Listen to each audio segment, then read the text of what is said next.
Hi, fam. I hope you had a beautiful, beautiful weekend. I had such a beautiful weekend. I attended a Mother's Day that was so beautiful. The highlight of the day for me was when a artist that was invited gave us blank canvas and she asked us to please paint something small and then we give it to the next person. The next person is supposed to interpret what you are trying to paint and they need to carry on. At the end of the event, we will then get our canvas back. So initially, I had a beautiful picture in mind that I wanted to paint on my canvas. So I started my painting and then it went to the next person and the next person. And when my canvas came back, it looked nothing like what I initially wanted to portray. It literally did not reflect the picture that I had in mind. It looked nothing. As a matter of fact, it was the worst looking canvas out of all of them. I looked at this canvas and I realized, no, I want to still use the canvas. So what I did is I took a clean glass of water.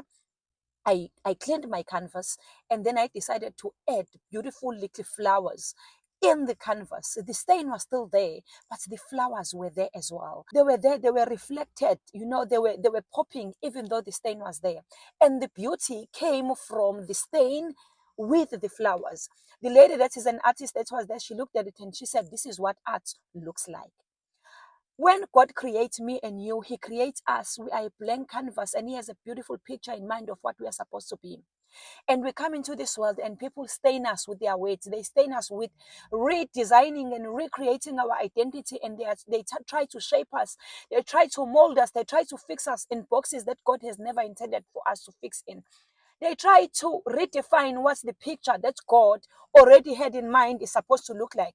And we take this form and we take this identity and we become something that is not beautiful in His eyes.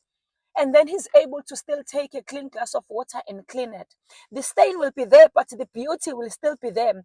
He will still add elements of who He is and say, "This is what I initially wanted."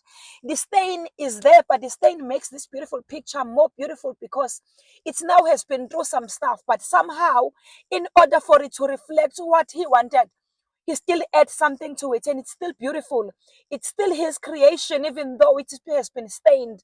So I'm saying, if you have scars, if you've been through some stuff, if you have went through seasons of life that do not look beautiful, He's still able to add beautiful elements. He still flips the script.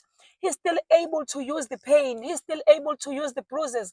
He's still able to say, "You are what I envisioned, and I can still use you for the good." So I don't know what you're going through. I don't know what life is throwing at you, but He's still able to add beautiful flowers because you are created for His glory and it will be reflected even though the scars are there. Have a beautiful, beautiful week.